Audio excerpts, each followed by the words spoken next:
नमस्कार दोस्तों, मैं हूं कृष्ण अर्बन नक्सल। दोस्तों, कई साल पहले या कई दशक पहले एक किताब लिखा गया था जिसका नाम था एनिमल फार्म और उसको लिखा था जॉर्ज ऑरवेल ने। तो वो एक व्यंग्य कथा थी, इट वॉज अ सटायर। और उस व्यंग्य कथा में जानवर एक दूसरे पर राज करते हैं, वैसे वो साथ में मिलकर डेमोक्रेसी चलाते हैं, वो प्रशासन चलाते हैं अपने लिए। तो उनमें सबसे ज्यादा पावरफुल होते हैं सुअर, पिग्स। और जब ये पिग्स, सुअर प्रशासन चलाते हैं तो इस तरह से प्रशासन चलाते हैं कि उनको फायदा हो और दूसरों को नुकसान हो। लेकिन कहने में ऐसे रहता है कि भाई ये सब हम बराबरी के हिस्सेदार हैं वगैरह वगैरह। और उसमें से एक सेइंग था, एक सेइंग ये था, all animals are equal but some animals are more equal. यानी सभी जानवर वैसे बराबर हैं, यानी जो फार्म के जानवर थे जैसे कि चिकन थे, बैल थे, बकरी थे वगैरह वगैरह, गाय थे, तो ये सभी बराबरी के हिस्सेदार हैं, उनका स्टेटस सेम है। लेकिन कुछ एनिमल्स ज्यादा इक्वल हैं, मोर इक्वल। अब मोर इक्वल कोई कैसे हो सकता है? इक्वल तो इक्वल होता है, मोर एंड लेस इक्वल की बात नहीं होती है। लेकिन मैं आपका ध्यान हमेशा आकर्षित करते रहता हूं कि मोर इक्वल है हकीकत में। Some animals are more equal. मैं आपको समझाता हूं। कंपनीज हैं और आप इंडिविजुअल हो, आप एक सिंगल आइडेंटिटी हो, एक सिंगल इंसान हो, चाहे आप फैमिली वाले हो, जो भी हो, एक नागरिक हो। दूसरे साइड पे कंपनी है, आर्टिफिशियल पर्सन है, लीगल एंटिटी है। कानून के नजरों में वो एक इंसान है, आप एक इंसान हो। कानून की नजरों में आप दोनों को, किसी को ज्यादा हक नहीं होना चाहिए, किसी का ज्यादा पावर नहीं होना चाहिए। लेकिन ये सब कानून की नजरों में, जिसको कहते हैं D jure. D jure means कानून की नजरों में। लेकिन एक और हकीकत है डी फैक्टो। डी फैक्टो का मतलब होता है जमीनी स्तर पर, हकीकत में। तो डी जूरे और डी फैक्टो हमेशा अलग रहते हैं। कानून कुछ कहता है लेकिन एक्चुअल में होता कुछ और है। तो कानून की नजरों में आप एक तरफ हो, कंपनी एक तरफ है, आप दोनों का बराबरी का रिलेशनशिप है। चाहे वो खरीद रहे हैं आपसे, चाहे वो आपको कुछ बेच रहे हैं, relationship has to be equal. आपको और उसको सेम एक्सेस टू लॉ होना चाहिए। अगर आप कोर्ट में जाओ या कंपनी कोर्ट में जाए, कोर्ट आप दोनों को इक्वल ट्रीट करना चाहिए। अगर आप पुलिस में जाओ या कंपनी आपके अगेंस्ट पुलिस में जाए, उनको इक्वल ट्रीटमेंट मिलना चाहिए, आपको इक्वल ट्रीटमेंट मिलना चाहिए। मतलब आप सेकेंड क्लास सिटीजन हो और कंपनी फर्स्ट क्लास सिटीजन है, ऐसे नहीं होना चाहिए। अब दोस्तों, मुझे कहने की जरूरत नहीं है कि ऐसे होता है, ऐसे हो रहा है, भयंकर इनइक्वालिटी है। आपके और कंपनी के बीच में कोई भी किसी भी तरह का इक्वालिटी नहीं है। मतलब आप अगर सिटीजन हो, आप अगर नागरिक हो, तो वो अति नागरिक हैं, वो सुपर सिटीजन हैं, वो आपसे बहुत बढ़कर हैं। आप अगर नागरिक हो तो वो राजा हैं। उनका जो स्तर है कानून की नजरों में, वो राजा का स्तर है, यानी राजकुमार का स्तर है। उनको स्पेशल प्रिविलेजेस मिलते हैं जो आपको नहीं मिलते। अब मैं आपको एग्जांपल्स दूंगा। आप जब एक कंपनी के साथ पेपर वर्क में एंटर करते हो, कौन सा पेपर वर्क की बात कर रहा हूं? ऑब्वियसली मैं तो builder, application form, allotment letter, agreement, इसी की बात करता हूं। लेकिन चलिए आज थोड़ा इससे हटके भी बात करता हूं। कंपनी के साथ आप एम्प्लॉयमेंट के पेपर वर्क में जाते हो, यानी कि आप कंपनी के लिए काम करोगे। कभी कभी ऐसे होता है कि कंपनी आपके लिए काम करेगा। फॉर एग्जाम्पल, आप कंपनी को एक कॉन्ट्रैक्ट दे रहे हो। आप पेपर वर्क को देखो पहले कि आप अगर किसी कंपनी को कॉन्ट्रैक्ट दे रहे हो तो वो पेपर वर्क आपकी सुरक्षा करेगा या कंपनी की सुरक्षा करेगा? आप देखो जरा, बेंगलोर में एक कंपनी है, उसका वो बहुत ही प्रख्यात है, नाम है सर्वलोका। ओके, और भी नामों से जाना जाता है। वो कंपनी को लोग कॉन्ट्रैक्टिंग का काम देते हैं कि भाई ये मैंने प्लॉट खरीद लिया है, अब इस प्लॉट पर आप मुझे मेरे स्पेसिफिकेशन के मकान बना के दीजिए। तो आप कॉन्ट्रैक्टर को काम दे रहे हो, कंपनी कॉन्ट्रैक्ट ले रहा है।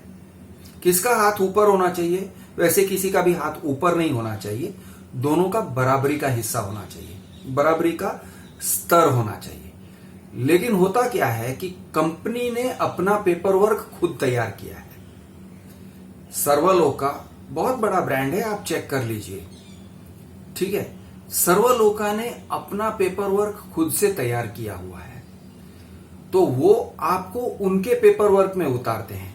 अब आप इसलिए क्योंकि आप इंडिविजुअल हो, आप कहोगे मेरे पास पेपर वर्क तैयार करने की ताकत नहीं है, तो मैं मान लेता हूं आपका जो पेपर वर्क है, ऐसे कह के पेपर वर्क उनका होता है, टर्म्स एंड कंडीशंस उनके होते हैं, एडवांस वो लेते हैं, तरह तरह के कंडीशंस डाले जाते हैं आपके ऊपर। यानी कि अब ये फ्लैट बायर नहीं है, ये कंपनी को काम देने वाला बंदा है, और तरह तरह के टर्म्स एंड कंडीशंस उस पर डाले जाते हैं। और ऐसे लोगों की संख्या कई सौ में है या शायद हजारों में है, जो कहते हैं, जिन्होंने मुझे फोन किया है और कहा है कि भाई साहब हमारे साथ बहुत बुरा व्यवहार हुआ है, हम लुट गए, हमने बहुत सारे पैसे दे दिए हैं, किसी ने 2 लाख दिया है, किसी ने 5 लाख दिया है, किसी ने 15 लाख दिया है, लेकिन हमारा जो इंटरेस्ट था, हमको जो चाहिए वो नहीं हो रहा है। जो 25 लाख में काम होना चाहिए या जो 10 लाख में काम होना चाहिए वो नहीं हुआ है, और कंपनी और पैसे मांग रही है हमसे।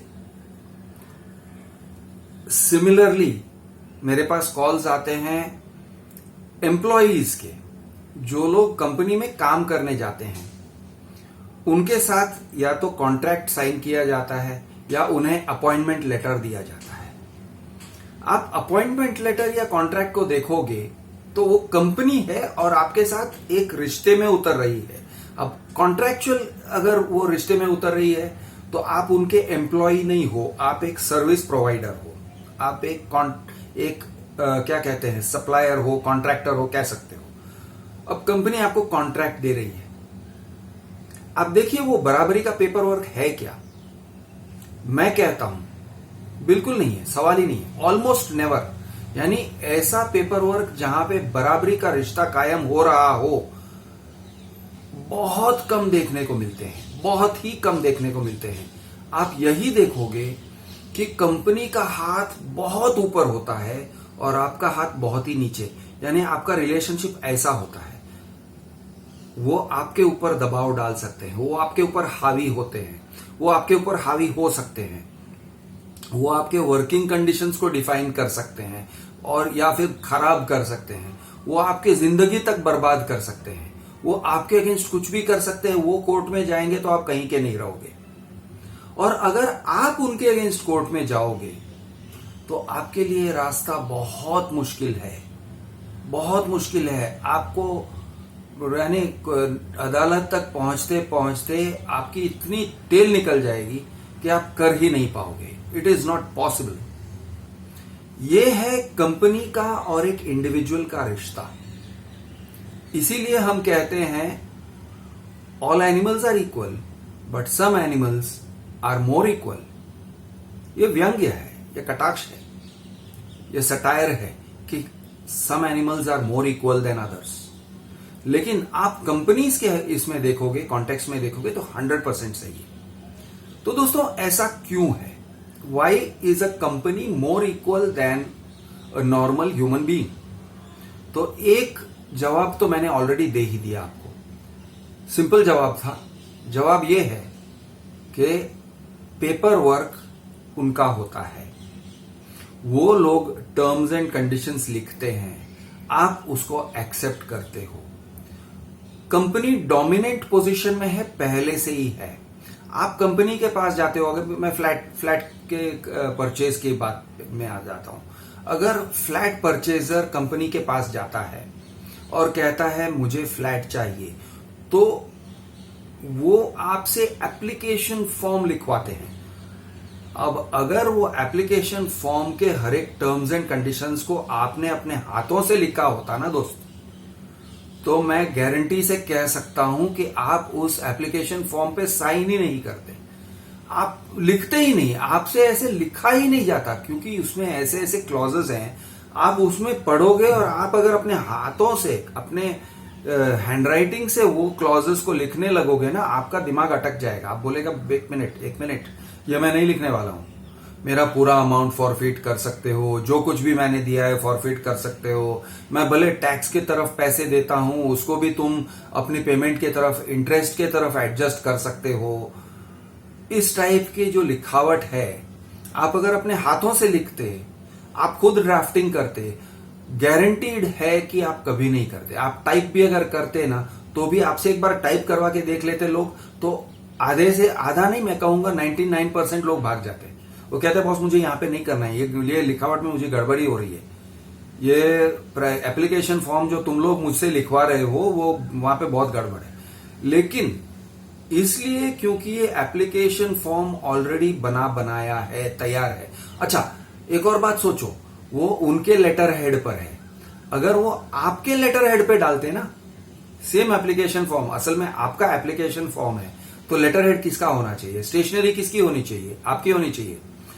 आपके लेटर हेड पे डाल के वो अगर प्रिंट आउट भी एक बार ले लेते, तो आप बहुत ही ध्यान से उसे पढ़ते, आप उसके टर्म्स एंड कंडीशंस को बहुत ध्यान से पढ़ते और वहीं पे रिजेक्ट कर देते, बोलते आप मेरे लेटर हेड पे मैं ये सब नहीं लिखूंगा। लेकिन इसलिए क्योंकि उनके लेटर हेड पर है, आपसे साइन करवाया जाता है। अरे सर ये सिंपल फॉर्म है कह के उनसे आपसे साइन करवाया जाता है। भारी भरकम इंग्लिश में है, छोटे छोटे अक्षरों में है, बहुत सारे टर्म्स एंड कंडीशंस हैं, आप पढ़ भी नहीं सकते हो, आप प्रोसेस ही नहीं कर सकते हो। उतने सारे टर्म्स एंड कंडीशंस हैं कि आप क्या, मैं भी अगर पढ़ने बैठूं तो मुझे समझने में 2 दिन लग जाएंगे। ऐसे टर्म्स एंड कंडीशंस पर, और वो मैं सिर्फ एप्लीकेशन फॉर्म की बात कर रहा हूं।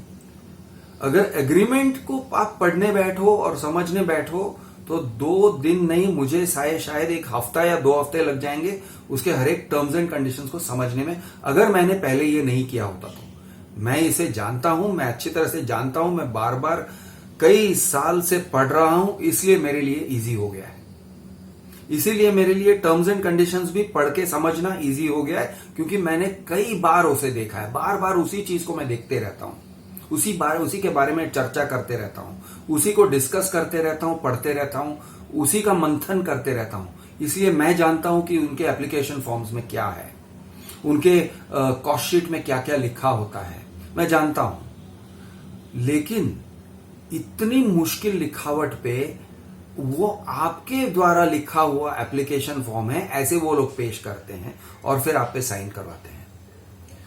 और उसमें ऐसे ऐसे कुछ लिखा हुआ होता है कि मैं अपना power to raise a dispute छोड़ रहा हूं।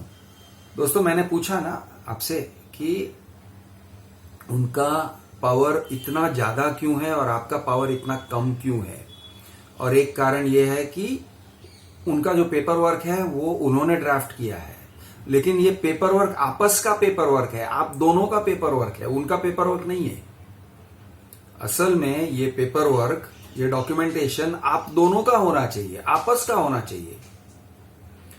अगर उन्होंने पेपर वर्क किया है, आपको लगता है कि वो आपके लिए काम इजी कर रहे हैं, वो आपके लिए काम इजी नहीं कर रहे हैं, आपको बाटली में उतार रहे हैं, आपको मुसीबत में डाल रहे हैं, आपको ट्रैप में घुसा रहे हैं, आपको ट्रैप के अंदर आकर्षित करके ले रहे हैं और आप जा रहे हो क्योंकि बहुत आसान है। दोस्तों, ट्रैप के अंदर जाना बहुत आसान होता है, क्योंकि ट्रैप चीज ही ऐसी है। आप किसी जानवर को ट्रैप करना चाहते हो तो आने का रास्ता मुश्किल नहीं करोगे, आप जाने का रास्ता मुश्किल कर दोगे, आने का रास्ता बहुत आसान करोगे। और आने में उसको, ये किसी भी जानवर को अगर आप ट्रैप करना चाहते हो, आने में उसको आकर्षण करोगे ना, आप उसको खाना दोगे, एंट्रेंस पे खाना दोगे, वापस अंदर आएगा और थोड़ा खाना दो, उसको दाने दोगे, आप उसको जो चाहिए मनचाहा खाना वो दोगे, जब तक वो अंदर तक नहीं पहुंच जाता है। अंदर तक पहुंच जाता है तब गेट क्लोज हो जाता है। तो इस तरह से ये ट्रैप है जहां पे पेपर वर्क कंपनी बनाती है। ये तो मैंने आपको पहले ही बता दिया। पेपर वर्क, कहीं भी पेपर वर्क, चाहे वो एप्लीकेशन फॉर्म का हो, यानी इसकी बात कर रहे हैं, फ्लैट परचेज की बात कर रहे हैं, या फिर अपॉइंटमेंट लेटर, वो लोग आपके अपॉइंटमेंट लेटर तैयार कर रहे हैं, वो लोग आपके साथ कॉन्ट्रैक्ट, आपका कॉन्ट्रैक्ट कंपनी तैयार करती है। तो बहुत ही वन साइडेड तरीके से कॉन्ट्रैक्ट तैयार करती है। अगर आप एम्प्लॉयमेंट ले रहे हो तो किसी भी तरह से, अगर आप वेंडर हो, आप सप्लायर हो, तो वो भी जो कॉन्ट्रैक्ट है, जो वो लिखावट तैयार करते हैं, वो आप नहीं करते हो अगर आप इंडिविजुअल हो। अगर आप कंपनी हो तो कंपनी टू कंपनी बहुत कड़क ये रहता है, यानी आपकी कंपनी है, आपके कंपनी के कंपनी सेक्रेटरी पूरा तैयार करेंगे पेपर वर्क, हर एक शब्द को देखेंगे, हर एक फुल स्टॉप को, कॉमा को देख के समझ के करेंगे आपके तरफ से। आपके बहुत सारे बड़े बड़े वकील होंगे और वो लोग पैसे भी लेंगे, लेकिन आप यानी उसको ठोक बजा के देखेंगे। और कंपनी टू कंपनी का जो रिश्ता होता है ना, वो बराबरी का रिश्ता होता है। वो एक दूसरे को ऐसे कड़क तरीके से बांधते हैं कि भाई तू अगर आड़ा चला तो मैं तुझे कोर्ट में लेके जाऊंगा। दोनों की ताकत है, दोनों एक दूसरे को बर्बाद कर सकते हैं। ये कंपनी टू कंपनी है। लेकिन कंपनी टू इंडिविजुअल जब आता है, तो जैसे मैंने कहा, अगर आप वेंडर हो, सप्लायर हो कंपनी को, तो आप एक कमजोरी के पोजीशन से ही काम करते हो। आप उनको माई बाप बोल के ही आप काम करोगे। आप उनसे पैसे लेने को जाओगे तो आपको बाहर बिठाया जाएगा, 2 घंटे के लिए बाहर बिठाया जाएगा। आप जानते हो कि अंदर वो जो बंदा है, आपका चेक लिखने वाला था, वो कई बार आपको ठोकर मार चुका है। वो आपको आज नहीं कल करते करते महीने निकल जाते हैं, बरसों निकल जाते हैं, लेकिन आप फिर भी उसके पास जाते हो माई बाप कह के, क्योंकि वो आपको काम देता है। ये कंपनी टू इंडिविजुअल का जो रिश्ता है वो ऐसा है। अच्छा, कंपनी के एक और फीचर है जिसको मैं आज सामने रखना चाहता हूं। कंपनी अपनी बात बदल सकती है, आप नहीं बात बदल सकते। कंपनी अक्सर कभी भी, कहीं भी, किसी भी क्षण पे बात बदल सकती है। कैसे? अरे भाई देखो, हमारे नए चीफ आ गए, हमारा चेयरमैन बदल गया, हमारा मैनेजिंग डायरेक्टर बदल गया, हमारा फाइनेंस डायरेक्टर बदल गया, हमारा मार्केटिंग डायरेक्टर बदल गया, हमारा मैनेजमेंट बदल गया। कंपनी को किसी और को बेच दिया, इसका मैनेजमेंट पूरा का पूरा बदल गया। ये कह के वो पूरा का पूरा डील बदल सकते हैं, बात बदल सकते हैं, और बदलते हैं। और आपको फिर एक्सेप्ट करना पड़ता है झक मार के।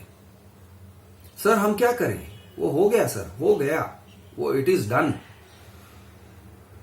तो इस तरह से पूरा का पूरा डील आपका कैंसिल हो जाता है, बदल जाता है, सब लिखावट का उथल पुथल हो जाता है। रूटीनली, डेली बात बदल सकते हैं। कैसे? बहुत आसान है। वैसे मैं आपको एग्जांपल देता हूं। सेल्स वाले, फ्लैट सेल्स की बात कर रहा हूं, कुछ और बोल रहे हैं। जैसे ही आपने टोकन स्वाइप कर दिया, सीआरएम वाले वो कुछ और ही बोलते हैं, अलग ही अंदाज में बोलते हैं। सेल्स वाले बोलते हैं सर आपके लिए हम हैं ना, ये सब आपको सुविधा है वगैरह वगैरह। वो भाषा अलग है, सुख सुविधा की भाषा में बात करते हैं। आपने टोकन स्वाइप कर दिया, फिर चलते हैं ये लोग अपनी पॉलिसी के तरफ, के कहते हैं सर हमारा नो रिफंड पॉलिसी है, हमारा पॉलिसी है कि तुम्हारे पैसे जो भी तुमने दिए वो सब हमारे हो गए, अब हम कुछ नहीं कर सकते सर। उनकी भाषा बदल जाती है, वो कड़क हो जाते हैं। जैसे ट्रैप है, ट्रैप जब तक खुला है तब तक आपको ठीक लगेगा। ट्रैप बंद हो जाता है तो दर्द होगा आपको, क्योंकि आपका पांव पकड़ लिया है। ओके, तो इसी तरह से वो पकड़ लेते हैं, फिर आपको दर्द होना शुरू होता है। अब कंपनी कहती है देखो हम कुछ नहीं कर सकते हैं। सीआरएम वाले, कस्टमर रिलेशनशिप, ये कस्टमर रिलेशनशिप वाले नहीं है, वो आपको झटके देने वाले लोग हैं। वो आपको ना कहने की उनकी ट्रेनिंग है। और उसके बाद आप किसी और इसमें जाते हो, यानी आपका केस आगे बढ़ते जाता है, आगे बढ़ते जाता है उन्हीं के अंदर, तो भाषा बदलते रहती है, नए नए शर्त आते रहते हैं। जब तक आप पोजीशन के स्टेज पर पहुंच गए, आपका चलो आपने किसी भी तरह से आपने निभाया, आप देते रहे देते रहे देते रहे, आप छोड़ते रहे, डील दिया डील दिया डील दिया, और डील देते देते आप पहुंच गए आपके फ्लैट के पोजीशन तक। पोजीशन के टाइम पे वो कहते हैं ये नया डिमांड। आप कहोगे यार अग्रीमेंट में सब कुछ तो था। नहीं नहीं सर, ये नया डिमांड है, आपको झक मार के देना पड़ेगा। वो आपसे कुछ ना कुछ साइन करवा के ले लेंगे कि ये मैं कंपनी के अगेंस्ट कुछ नहीं बोलूंगा वगैरह वगैरह। मतलब ये सारे जो बात बदलने का जो पावर है, वो एक पावर है। आप अगर एक बात बदलोगे तो आप अपने आप को ही झूठा कहोगे, अपने आप में ही आप झूठा महसूस करोगे कि मैं झूठा आदमी हूं, और वो भी आपको कहेंगे सर नहीं आपने ये तारीख को ये कहा था। लेकिन वो अगर बात बदलते हैं तो एक बहुत ही साधारण बात है, इट इज वेरी नॉर्मल। हाँ सर, वो डिपार्टमेंट अलग है, ये डिपार्टमेंट अलग है, वो मार्केटिंग डिपार्टमेंट है, ये हमारा अलग डिपार्टमेंट है, वो उनकी बात जो भी है सर आप उनसे बात करिए, लेकिन सर आई एम सॉरी आपका भी केस मेरे पास है, मैं इस तरह से। मतलब बात बदलने का एक राइट है, वो हक से बात बदलते हैं। ये पावर आपके पास नहीं है। आप अगर किसी को एक कुछ कह देते हो कि नहीं मुझे आपका फ्लैट नहीं चाहिए, फिर आप बदलते नहीं हो कि मुझे आपका फ्लैट चाहिए, वो आपको कह देते हैं सर आपका अमाउंट फॉरफिट हो गया, लेकिन दूसरे दिन वो डिमांड भी भेज देंगे कि नहीं नहीं अभी ये लो डिमांड, आप पैसे भरो। अरे लेकिन कल तो तुमने भेजा था कि तुम्हारा फ्लैट फॉरफिट हो गया, लेटर फॉरफीचर का भेज दिया आपने, फिर आज एक हफ्ते के बाद या एक महीने के बाद आप डिमांड लेटर कैसे भेज रहे हो? भाई भेज रहे हैं, ये है company. Some animals are more equal than others. मैं हूं आपका दोस्त कृष द अर्बन नक्सल। जय हिंद, जय जवान, जय किसान, जय महाराष्ट्र।